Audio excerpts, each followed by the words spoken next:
Assalamualaikum warahmatullahi wabarakatuh. Kita ketemu lagi ya di mata kuliah copywriting.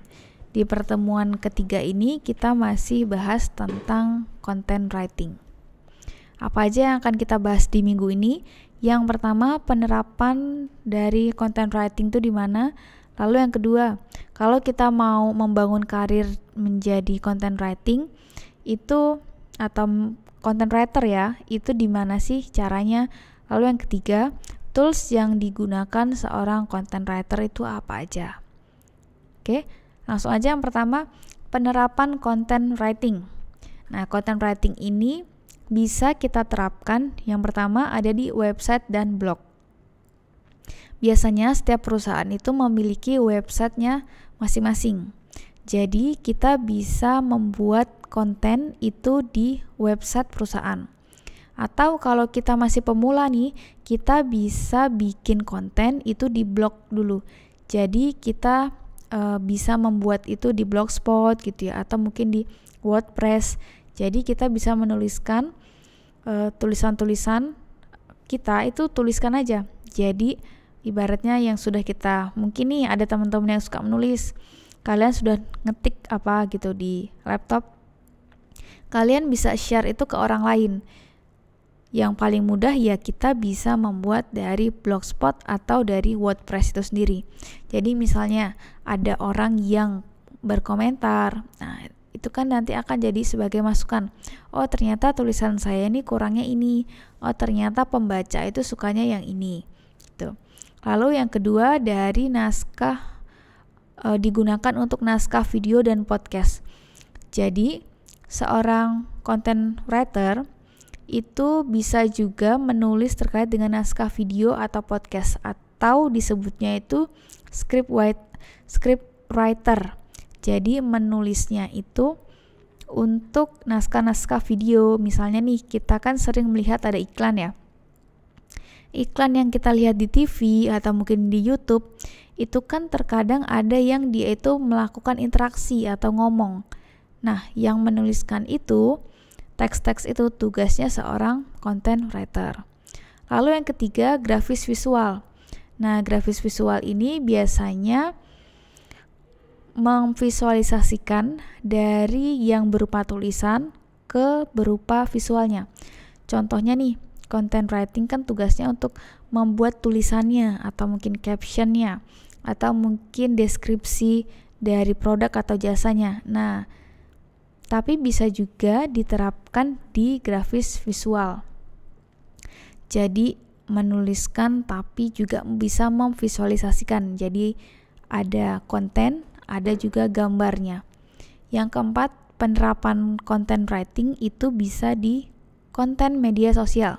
Jadi kita bisa bikin captionnya, lalu kita bisa bikin postingan. Nah, postingan atau feed Instagram itu isinya ada gambar tadi, ada juga tulisan, ada juga bisa berupa data. Lalu kalau kita mau membangun karir sebagai content writer, itu gimana sih caranya? Ya, pertama kita harus membangun portofolio dulu. Nah, terus kita kalau mau bangun portofolio sementara kita itu masih pemula, gimana sih caranya? Yang pertama, kita perlu membuat blog dulu kalau teman-teman ini masih pemula. Jadi bikin blog, karena kan blog ini kan gratis ya, bisa diakses oleh semuanya. Nah, ini nanti akan melatih kita dalam penulisan. Lalu yang kedua, kita bisa membuat tulisan untuk di media cetak atau media digital. Kenapa sih kita bisa dibilang punya portofolio ketika kita mengirimkan tulisan kita di media cetak dan digital? Karena mereka itu punya kredibilitas tinggi. Contohnya detik.com, kita sudah terkenal ya bahwa mereka itu portal berita, atau kompas.com, CNN. Itu kan portal berita semua, dan kita juga bisa ngelihat banyak-banyak berita. Lalu kita juga bisa ngelihat di media cetak, bisa juga lihat di media televisi gitu kan. Nah, mereka kalau kita berhasil menulis atau submit tulisan di media cetak atau digital, itu nanti kita bisa punya portofolio yang ibaratnya menjanjikan. Karena kalau untuk masuk di media cetak atau digital, biasanya itu akan sulit ya, karena ada tim editor, ada yang menyunting dan lain-lain. Nah, makanya akan lebih susah.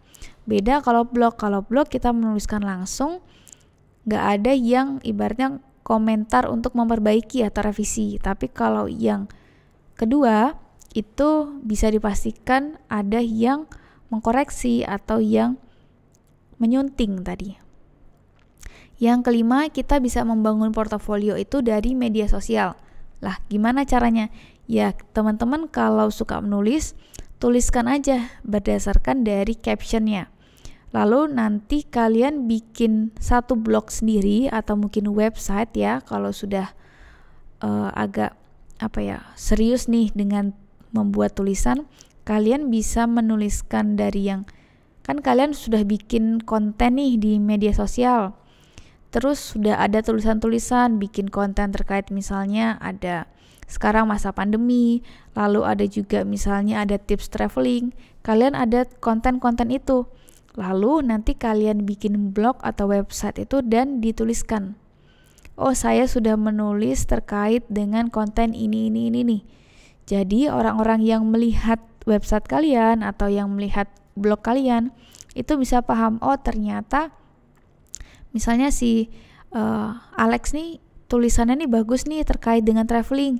Ya udah deh, saya mau merekrut dia atau saya mau dia itu jadi freelance ini di tempat saya yang khusus terkait dengan travel atau agen perjalanan gitu ya. Jadi kita ibaratnya membangun portofolio itu kan membangun jejak ya. Jadi di sini teman-teman bisa meninggalkan jejak digital terkait dengan tulisan-tulisan kalian. Di sini ada 3 platform yang direkomendasikan untuk menulis. Jadi teman-teman yang masih pemula nih, silahkan menulis di Blogspot karena ini yang paling gampang dan dia kan salah satu produknya Google. Jadi dia lebih mudah terindeks di Google. Lalu ada WordPress.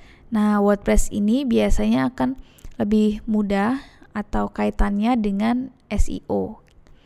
Yang ketiga, ini ada Medium. Nah, kalau Medium ini platform dari luar negeri ya. Jadi, kebanyakan atau mayoritas ini masih menggunakan bahasa Inggris. Dan beberapa penulis yang saya tahu itu atau tokoh-tokoh terkenal ya, mungkin teman-teman kan pasti tahu ya Barack Obama. Nah, beliau itu juga menulis tulisan di Medium.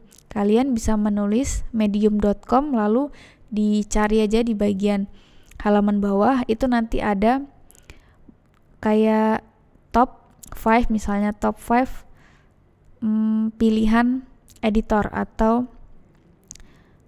misalnya ada kalau nggak salah itu ada 10 penulis yang paling aktif atau 10 penulis yang paling banyak followers. Jadi nanti ada rekomendasinya. Ini siapa-siapa aja sih tokoh yang menulis atau yang biasanya dia aktif menulis itu siapa aja itu ada di sini.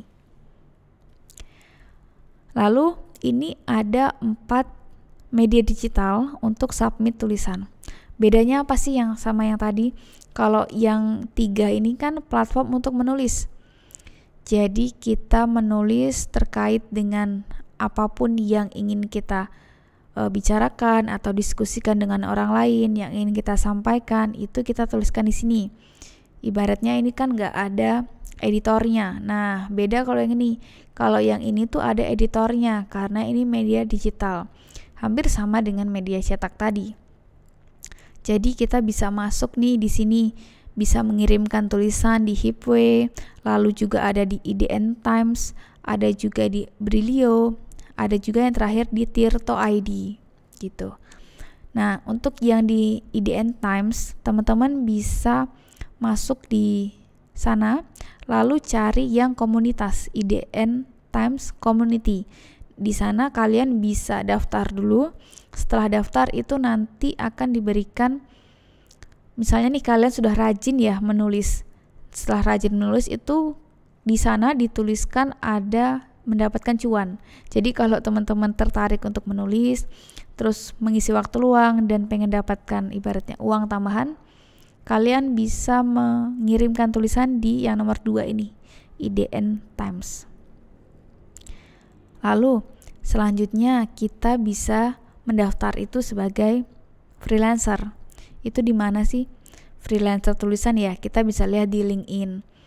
Kalau teman-teman ini bisa join di komunitas, lalu bisa juga join di job portal kayak biasanya ada lowongan kerja gitu ya. Kalian bisa masuk di sini untuk jadi daftar freelancer. Nah, untuk LinkedIn itu kan sebenarnya mirip dengan sosial media Instagram, tapi fokusnya ke profesional ya. Jadi biasanya di sini akan banyak orang-orang yang mencari pekerjaan dan yang membutuhkan para pekerja. Jadi kalian mengikuti aja, ibaratnya connect dengan perusahaan-perusahaan yang kalian inginkan. Terus cari nih pekerjaan tentang content writer atau copywriter, kalian ikuti aja. Jadi nanti ketika ada lowongan itu bisa langsung terhubung. Karena LinkedIn itu lebih kredibel dibandingkan misalnya sosial media yang lain. Nah, di sini teman-teman tertarik nggak sih untuk menulis? Kalau misalnya tertarik untuk menulis sementara kita masih kuliah ya, kita bisa coba partnership lagi. Kita bisa coba internship atau part time gitu maksudnya. Nah, ini contoh dari info terkait lowongan internship atau magang atau part time di beberapa perusahaan. Nah, tanggung jawab seorang content writer tuh ini ada membuat dan merancang content planning setiap bulan. Jadi setiap bulan tuh dia merancang. Dalam 1 bulan misalnya minggu pertama ini konten yang terkait dengan informasi. Lalu minggu kedua terkait dengan edukasi. Lalu yang ketiga terkait dengan misalnya hiburan. Yang keempat misalnya terkait dengan informasi lagi. Nah, kita bisa mengagendakan itu setiap bulan. Jadi setiap bulan itu merancang kita tuh mau bikin konten apa sih. Lalu kita juga bisa di tugasnya itu membuat konten artikel di halaman blog sesuai dengan standar SEO. Jadi makanya seorang content writer itu perlu memahami SEO. Karena kan dia tujuannya biasanya untuk menulis yang informatif. Jadi dia bersaing dengan banyak kompetitor. Lalu mengelola artikel di WordPress-nya. Jadi teman-teman perlu menulis di Blogspot atau di WordPress. Bisa juga nih mengerjakan aktivitas keyword research untuk optimasi konten, lalu membuat report untuk analisa performa website. Nah, biasanya ini yang bawah itu juga kaitannya mencari kata kunci dan keyword yang berkaitan dengan SEO. Jadi agar tulisan itu lebih mudah ditemukan oleh pembaca. Lalu tugasnya juga ada analisa, riset sebelum membuat tulisan. Lalu ada menulis konten yang sesuai dengan pesanan dan relevan dengan platform. Nah, ini biasanya nih kalau sesuai pesanan dia perusahaan yang memberikan jasa ke orang lain atau mau ada klien ya.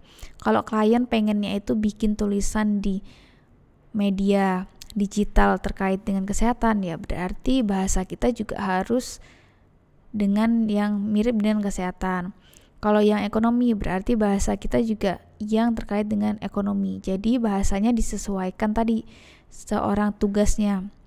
Content writer itu perlu beradaptasi dengan platform atau website yang ada gitu. Oke, teman-teman, mungkin itu aja yang bisa saya sampaikan di pertemuan minggu ketiga. Minggu selanjutnya kita akan membahas terkait dengan copywriting. Sekian dari saya, terima kasih. Wassalamualaikum warahmatullahi wabarakatuh.